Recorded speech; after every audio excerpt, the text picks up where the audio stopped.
হ্যাঁ দেখো আমাদের এই লঞ্চের যে থিমটা আছে, আমি যদি এটাকে একটু ভিউ করি, ভিউ পেজ সোর্স, দেখতে পাচ্ছি এখানে সবগুলো আমাদের জেএসএস ফাইল পেয়ে যাচ্ছে।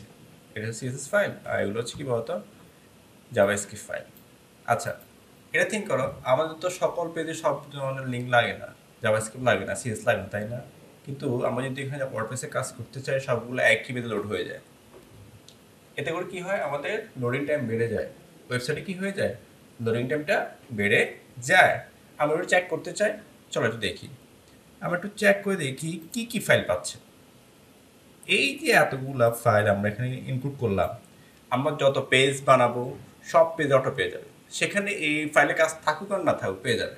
তাহলে এক্সট্রা টাইম লোড হবে, ওয়ার্ডপ্রেস ভারী হবে, ঠিক আছে?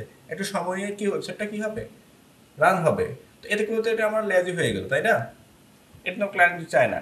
তো আমরা দেখি এই ফাইলগুলো কোথায় এখন রান হচ্ছে বা কাজ করতেছে। এটা দেখার জন্য আমরা যে কাজটা করবো সে চলো, এই যে গেট পেজ টেমপ্লেট নামে একটা ফাংশন আছে, টেমপ্লেট। ওকে, এখানে কি আমি এটা ইকো করি, কেন করতেছি, এই যে অ্যাসেটগুলো মতো কোথায় পাচ্ছে, কোথায় পাচ্ছে সেটা আমরা দেখব। আর বাকি সব কোড আমরা কি করে ডাই করি, মানে এগুলো এখন রান কত দরকার আমি দেখতে চাচ্ছি এই সকল কোড কোথায় রান হচ্ছে। চলো আমরা একটু দেখি তো, রিফ্রেশ করে। রিফ্রেশ, দেখতে পাচ্ছি আমাদের কোথায় বলতো, আমাদের লঞ্চার থিমে লঞ্চার পিএসপিতে রান হচ্ছে, তাই না? আচ্ছা, আমরা যদি জাস্ট এই নামটা চাই, বেজ নেম, এটাও বের সিঙ্গেল নামটা বের করা যায়, এটা লাগবে, দেখানোর কারণ হচ্ছে লাগবে আসলে মূলত। ঠিক আছে, এক্ষেত্রে আমরা কি করবো, এখানে জাস্ট আমরা বলবো বেজ নেম। আমি হচ্ছে মূল নেমটা কি হচ্ছে, মূল নেমটা আছে, বেজ নেম দিয়ে দাও। বেস বি এ, হ্যাঁ বেজ নেম, দেখি এটা আসি কিনা। বেজ নেম, এই যে এটা শুধু, এটা হচ্ছে মূলত বেজ নেম। ওকে, তাহলে দেখতে পাচ্ছি আমাদের সকল সিএসএস জাভাস্ক্রিপ্ট ফাইল এই ফাইলের ভিতরে লোড হচ্ছে। এটা আমরা ইন্সপেক্ট করলে বা ভিউপে সোর্স করলেও দেখি, ঠিক আছে? আমরা এটা কেটে দিয়ে পাওয়া, এই যেখানে এখন এগুলো তো আমার দরকার নাই, জাস্ট চেক করলাম কোথায় লোড হচ্ছে, ঠিক আছে? আমি যে এখন একটু রিফ্রেশ দিই, রিফ্রেশ চলে আসছে। ওকে, আমি এটা ছোটো করে দিই, তারপর ভিউ পে সোর্সে যাই, দেখো সবগুলো এখানে লোড হচ্ছে।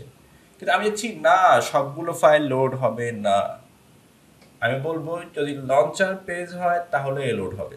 এবং জানার কথা হলো, আমরা যদি একটা টেমপ্লেট বানাই এগুলো কি আসে কিনা, চলো আমরা একটু দেখি।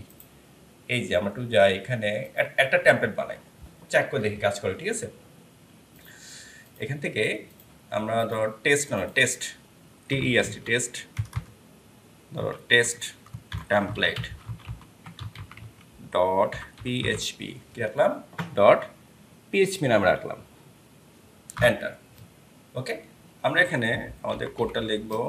যেহেতু এটা আমরা কি বানাবো, একটা টেমপ্লেট বানাবো, যাতে আমরা যে কোনো পেজ ইউজ করতে পারি টেমপ্লেট আকারে। Template name,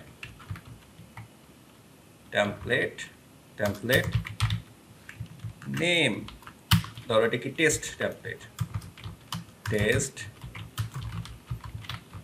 templates. ওকে, আমরা যদি চেক করি এটা অবশ্যই পাবো। আমরা যে পেজ, ধরো একটা পেজ নিই, new page, we are coming soon, we are coming soon রাখলাম।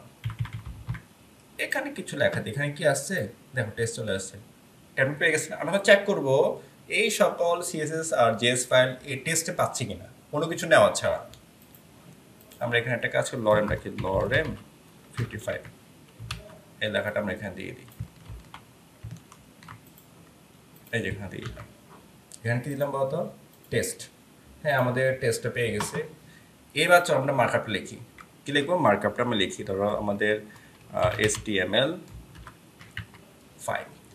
তা আমাদের হেডিং যা এখানে ধরো আমরা এটা রাখতে পারি, বিশেষ করে কন্টেইনার বা একটা সেকশন নিলাম, কন্টেইনার রাখলাম, একটা S2 নিলাম, আর এটাকে নিলাম বলতো পি নিলাম। ওকে ফাইন, আমরা আমাদের যে পেজে যে হেডিংটা আছে টাইটেল, এটাকে ধরতে হলে দা টাইটেল একটা কি করতে হবে, ট্যাগ ইউজ করতে হবে PHP. PHP and what the title দা কি হবে টাইটেল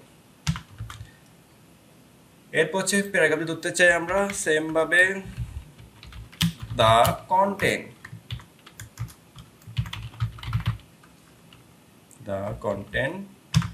ওকে ফাইন ঠিক আছে আচ্ছা এখন আমরা এই হেডারগুলো রাখবো না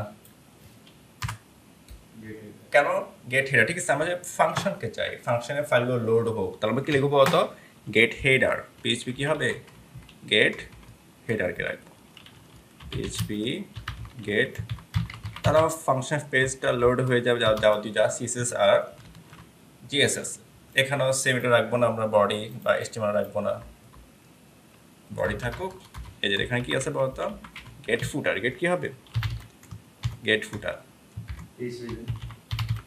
ফুটার হ্যাঁ দিচ্ছি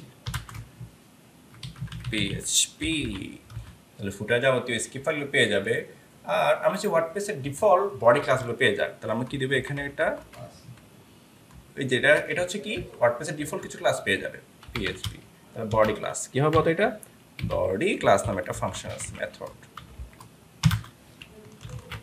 ওকে আমার কাজ শেষ এখন চলো আমি রিফ্রেশ করলাম ওকে ফাইন এটাও টেস্ট হয়ে গেল এখন আমি যদি রান করে দেখি তো পাচ্ছি কিনা হ্যাঁ পাচ্ছে চেক করো এই ভিউতে গিয়ে আমার সবগুলো লোড হচ্ছে কিন্তু আমার তো দরকার নাই এটারই দরকার আছে তার এগুলো যখন লোড হবে আমার তো তোমার ওয়েবসাইট লোডিং টাইম বেড়ে যাবে তো এটা স্লো হয়ে যাবে না এটা তো প্রয়োজন নাই এটা কিন্তু লাগে এটা বলি অপটিমাইজেশন যাবো ঠিক আছে যে আমার শুধু এই সকল ফাইল লোড হবে কার জন্য লঞ্চার মেইন পেজের জন্য কারণ এগুলো এখানে দরকার এই পেজে দরকার নাই এই ট্যাবলেট দরকার নাই হ্যাঁ সেটা আমরা বলতে পারি এই ফাংশনের আমাদের যে কন্ডিশন আছে কি আছে বলতো কন্ডিশন তো এখানে হচ্ছে কোথায় এই যেখানে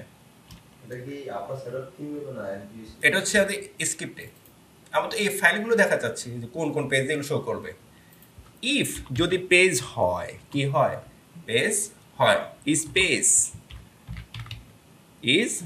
পেজ আমরা কন্ডিশনটা বললাম এখানে আমরা কি করবো আবার দেখো তো এখানে এসে আমাদের এটা হচ্ছে কমপ্লিটিং লিমিট রিচ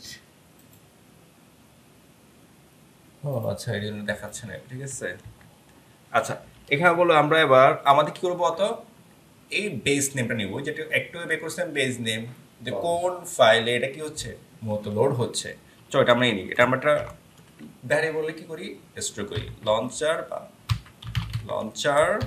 বিশেষ করে কি টেমপ্লেট নেম যে কোন টেমপ্লেটে কি হচ্ছে আমাদের এটা লোড হচ্ছে টেমপ্লেট নেম কি দিচ্ছেন পাওয়া এটা গেট কি হবে এই যে নাম এটা ভ্যারিয়েবল বেস নেম তারপর গেট টেমপ্লেট পেজ টেমপ্লেট এই টেমপ্লেট স্টোর হয়ে গেল আমরা কন্ডিশন দিয়ে আবার বলবো যদি টেমপ্লেট সমান যদি লঞ্চার ডট পিএইচপি হয় পিএইচপি এই যে লঞ্চার টেমপ্লেট এখানে কি দেওয়া আছে মতো ওই বেস নেমটা আছে যদি বেস নেম যদি সমান ঠিক আছে কি হয় আমাদের পেজের নাম কি লঞ্চার ডট পিএইচপি হয় LAUNCH লঞ্চার না হ্যাঁ লঞ্চার ডট পিএইচপি হয় তাহলে কি করবে সেটা এখানে দেখাবো এলস আর না হলে এটা দেখাবে তাহলে আমরা যদি লঞ্চার পেজ হয় বেস নেম অবশ্যই বেস নেম লঞ্চার পেজ তাই না আমরা বের করছি না অবশ্যই বেস নেম হচ্ছে পিএইচপি তাহলে মিলে গেছে তাহলে সে এই সকল ফাইল লোড করবে শুধু কার জন্য লঞ্চার জন্য ওকে আর লঞ্চ যদি না হয় তাহলে আমরা সবসময় কাকে দেখাই এইটাকে দেখাই ডিফল্ট সিএসএস আছে না এটা লোড হবে আর বুটস্ট্র্যাপটা এটা লোড হবে নরমালি অন্য পেজ হলে এলসিফ কি দিব আবার এলসিফ লঞ্চার টেমপ্লেট নেম যদি কি হয় তোমার header.php হয় বা test.php হয় ঠিক আছে তার জন্য এই ফাইলটা তাহলে প্রত্যেকটা ফাইলের জন্য কি থাকবে আমাদের এই ফাইলগুলো আলাদা থাকবে আর যে ফাইলটা ওপেন হবে সেই ফাইলটা শুধু কি সিএসএস জিএস গুলো লোড হবে এখন আমি যদি রিফ্রেশ আমি সব থেকে রিফ্রেশ বুস্টটা পেয়ে গেছে রাইট বাটন ক্লিক করো পেজ ভিউ সোর্স দেখো আমরা একটু নিচে যাই, দেখাচ্ছি কি দেখি তো, এই দেখো আমাদের এখন সবগুলো কিন্তু নাই। এই দেখো লিঙ্ক, বুটস্ট্র্যাপ, আর হচ্ছে সিএসএস, আর হচ্ছে কি সিএসএস, আর জিএস কি আছে দেখো, জিএস কিন্তু আমাদের নাই, আমাদের ফাইল লোড হয় নাই। আর এটার যে মেইন পেজ, এই যে এটা, তাই না? এটাকে আমি এখন বিপিএস সোর্সকে দেখাতো, হ্যাঁ এটা সবগুলো পেয়ে গেছে। এবার আমরা কি করতে পারি, প্রত্যেক পেজে কোনটা এর ভিতরে, এই যে এটা জাস্ট দুইটা শুধু, এই যে বুসা dot CSS, launch dot CSS. তুমি যদি আরো একটা অ্যাড করতে চাও তাকে, ধরো আর কি এনিমেটকে প্রয়োজন নাই আর কি, যদি কাজ যদি না করো, তারপর দেখতে যাচ্ছি এটা অ্যাড হলো কি না, সিএসএস তো আমরা ওখান থেকে পেয়ে যায়, এটা লেখা দরকার নাই, কারণ ডাবল ডাবল হয়ে যাচ্ছে। তো এই যে ডাবল ডাবল, এই ডিফারেন্সটা দেখো, animate CSS, bootstrap CSS, launcher CSS, এবার যে ফাইলে দিতে দরকার সেটা পেয়ে যাবে। বুঝে আসছে? এটা কিন্তু খুবই ইম্পর্টেন্ট, অপটিমাইজেশন, ঠিক আছে? এগুলো লাগে অনেকে, ওই যে এক্সট্রা প্লাগইন ইউজ করে, ঠিক আছে? এই প্লাগইন ইউজ করে, ঠিক আছে? তো যারা কোড জানে সে ভিতর থেকে চেঞ্জ করে ফেলে। তো প্লাগইন ইউজ করতে আমরা আবার এক্সট্রা কি চাপ বাড়তেছে, কিছু রিডিউস হচ্ছে, আবার তাও বাড়তেছে। ওকে, এটা আমরা এখানে এক্সট্রা সিএস গুলো তুলে দিই, এগুলো লাগবে না আমাদের আসলে, যেহেতু পেয়ে যায় যেহেতু লাগবে না।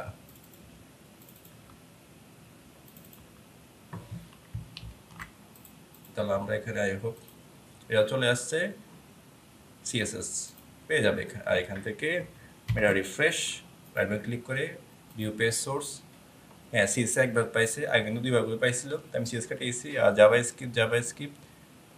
স্ক্রিপ্ট সবগুলো হ্যাঁ পেয়ে গেছে, এই যে অ্যাডমিন, জেকোরি, ইজিং, বুটস্ট্র্যাপ, হ্যাঁ সবগুলো পেয়ে গেছে। ওকে।